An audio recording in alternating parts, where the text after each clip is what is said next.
नमस्कार मित्रांनो, ठरलं तर मग या सिरियलमध्ये काय घडले आपण ते बघणार आहोत. रविराज आणि अर्जुन पोलिसांकडे आलेले असतात. तिथे डिस्कशन होतं की कशा प्रकारे प्रोटेक्शन देता येईल.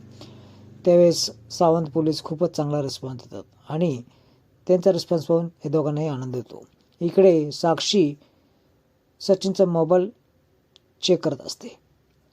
मोबाईलमध्ये पासवर्ड टाकण्याचा प्रयत्न करते, पण त्याला उघडा करता येत नव्हता. त्याच वेळेस पाठीमागे सचिन येतो आणि त्याला डाऊट होतो ही मोबाईल चेक करत आहे म्हणून. त्यावेळेस सॅम काय करतेस असं तो विचारतो. त्यावेळेस अचानकपणे सायलीचा कॉल देखील त्याच्यावर येत असतो, पण सायलेंट असल्यामुळे तिला काही कळत नाही. तो गुपचूपपणे मोबाईल घेतो आणि साईडला जाऊन तिच्याशी बोलणार असतो. सॅम खूप तिला विश्वासात घेतो आणि असं काही होणार नाही असं बोलतो. इकडे अस्मिता खूप कन्फ्यूज असते, कारण घरात कोणीच नसतं. तिला कॉफी बनवून प्यायची असते. त्यावेळेस ती कॉफीच्या तिकडे घेते. त्यावेळेस तिला एक चिट सापडते. त्या चिटमध्ये लिहिलं असतं की डायनिंग टेबल द कॉर्नर. त्या कॉर्नरपाशी गेलं तिला खूप सुंदर फूल दिसतं. ते फूल पाहून तिला खूप आनंद होतो. तिथंच एक दुसरी चिट असते की पोर्च. ती पोर्चमध्ये आल्यानंतर खूप सारं डेकोरेशन बघते. डेकोरेशनमध्ये ते एका साईडला बघते की तिचे लहानपणीचे खूप सुंदर सुंदर फोटो लावलेले असतात. तिला पाहून खूपच आनंद होतो आणि हे सरप्राईज बघून तिला खूपच आनंद होत असतो. खरं तर ती खूप नर्वस असते, पण ते नर्वस दूर करण्यासाठी सायलीने हा प्लॅन आउट केलेला असतो. अर्जुन देखील बोलतो हा सगळा प्लॅन सायलीचा आहे. सायलीला हे सगळ्यांना खुश करून खूपच आनंद होतो. या ठिकाणी प्रताप, रविराज, चैतन्य देखील आलेला असतो. खरं तर ही पार्टी असते तिची डोहाळ्याची.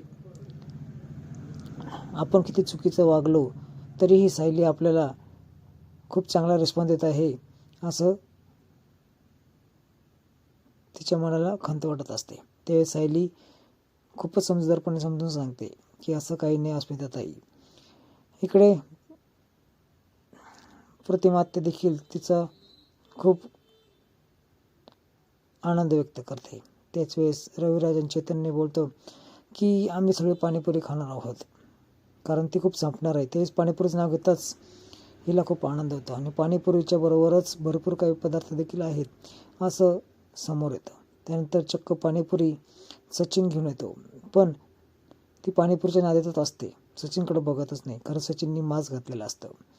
सर्वजण दाखवतात तिला की काय काय या ठिकाणी पदार्थ आहेत. वडापाव देखील होता, आईस्क्रीम देखील होती, चिंच देखील होतं. हे सगळ्यांचं सरप्राईज डोहाळे पाहून खूपच सर्वांना आनंद होतो. त्याच्यात हिचा हावभाव, हिची उत्सुकता पाहून खूपच आनंद तिला होतो. या सगळ्यांपेक्षा एक चांगलं असं गिफ्ट देखील आहे. ते सचिन समोर येतो आणि मास्क काढल्यानंतर अक्षरशः ते त्याला बिलगतेच, कारण सचिनला देखील सायलीने बोलवले असतं. सायलीने सरप्राईज प्लॅनिंग करून खूपच छान असा आनंद हिला दिला असतो, त्याचा नर्वसनेस दूर करण्यासाठी. इकडे या प्रिया आणि अश्विनमध्ये खटकेच उडत असतात. खटके उडायचं कारण बी छोटंसंच असतं, पण हे प्रियाला समजून घ्यायचं नसतं.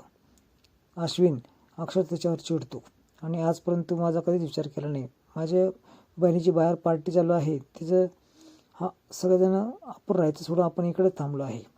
अश्विन रागात येतो आणि लॅपटॉप ते घेऊन येतो. इकडे खूप संगीत, तिचे लहानपणीचे अस्मिताचे प्रसंग सांगण्याचा कार्यक्रम चालू असतो. अस्मिताला काही करून खुश करायचं, खूप हसवायचं एवढं सर्वांच्या डोक्यात असतं.